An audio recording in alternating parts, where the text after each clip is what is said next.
Yang pertama, deskripsi singkat mengenai kasus yang dianalisis. Tahun kejadiannya, permohonan diajukan 19 Oktober 2022.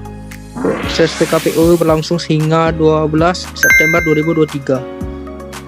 Putusan pilot 19 September 2023. Para pihak yang terlibat, yang pertama adalah pemohon PKPU PT Agatha Persada Raya yang diwakili kuasa hukum dari Proserva Lawyers. Lalu kedua ada termohon PKPU PT Techno Indonesia yang berkedudukan di Jakarta Pusat. Ringkasan masalahnya, yang pertama ada PT Agatha Persada Raya mengajukan permohonan PKPU terhadap PT Techno Indonesia pada 19 Oktober 2022. Alasannya, termohon memiliki utang yang telah jatuh tempo dan tidak dibayar. Lalu pengadilan menetapkan PKPU sementara lalu diperpanjang beberapa kali menjadi PKPU tetap. Lalu termohon mengajukan proposal perdamaian sebanyak 10 kali tapi mayoritas kreditur menolak. Hanya 2 dari 22 kreditor konkuren dan 0 dari 2 kreditur separatis yang menyetujui proposal karena tidak memenuhi syarat pasal 281 Undang-Undang Nomor 37 Tahun 2004. Proposal perdamaian gagal.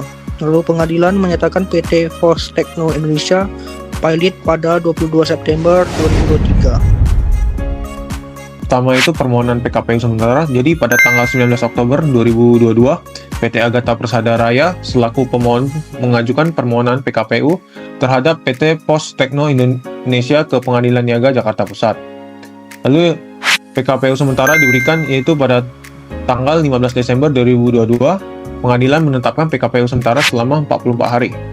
Lalu ada perpanjangan PKPU tetap berulang kali seiring waktu. Jadi pengadilan memberikan perpanjangan PKPU tetap dalam beberapa tahap, yang mana diperpanjang sebanyak beberapa kali, yang dimana dengan total 6 kali.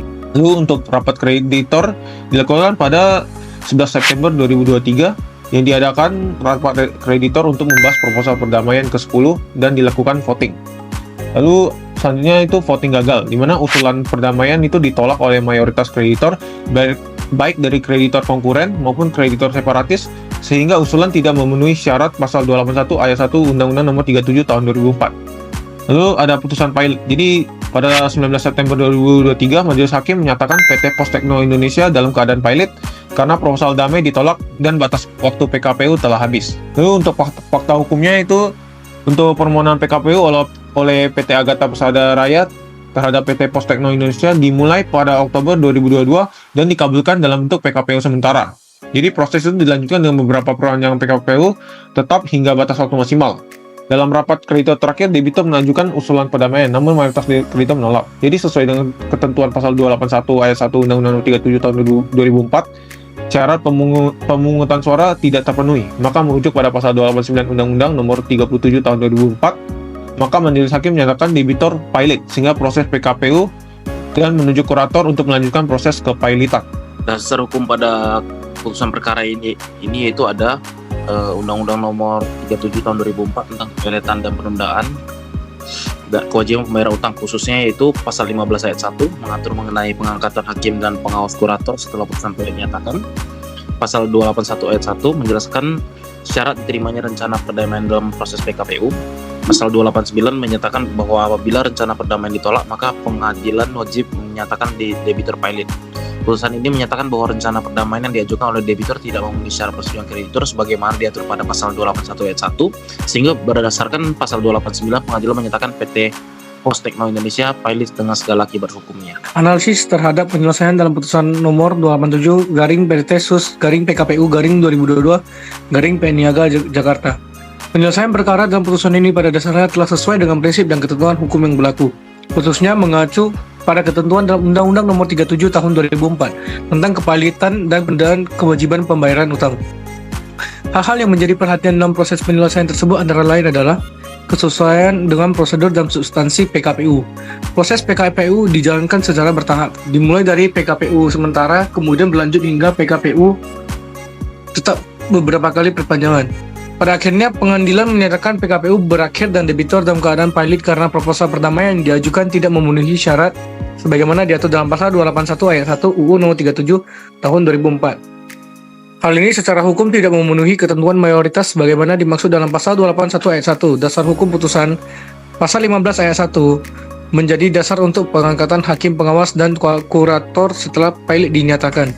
Pasal 281 ayat 1 menyarankan bahwa persetujuan proposal perdamaian harus didukung oleh lebih dari sejumlah orang kreditur konkuren dan mewakili minimal 2/3 dari total tagihan. Pasal 289 menyatakan apabila rencana perdamaian ditolak, pengadilan wajib menyatakan debitur pailit.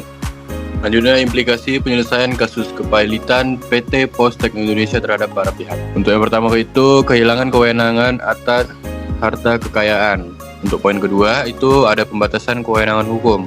Dan poin ketiga, penghentian operasional bisnis. Poin selanjutnya itu implikasi terhadap kreditur. Ada 3 juga, kreditur separatis atau memisahkan diri dari suatu wilayah bahkan negara tujuannya demi mendapatkan kedaulatan secara mandiri. Untuk poin kedua, kreditur konkuren atau lawan bersaing. Untuk poin ketiga, pemenuhan klaim berdasarkan prioritas. Oke, baik, implikasi terhadap masyarakat umumnya yang pertama ada kehilangan lapangan pekerjaan.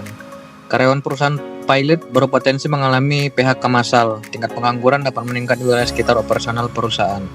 Lalu yang kedua, turunnya kepercayaan konsumen. Masyarakat kehilangan kepercayaan terhadap produk atau jasa perusahaan dan implikasi terhadap industri terkaitnya. Yang pertama, disrupsi rantai pasok. Jika perusahaan merupakan pemain kunci dalam rantai pasok, misalnya sebagai pemasok bahan baku atau distributor. Kedua, menurunnya nilai industri. Yang ketiga, konsolidasi industri. Perusahaan pesaing bisa mengambil alih pangsa pasar yang ditinggalkan.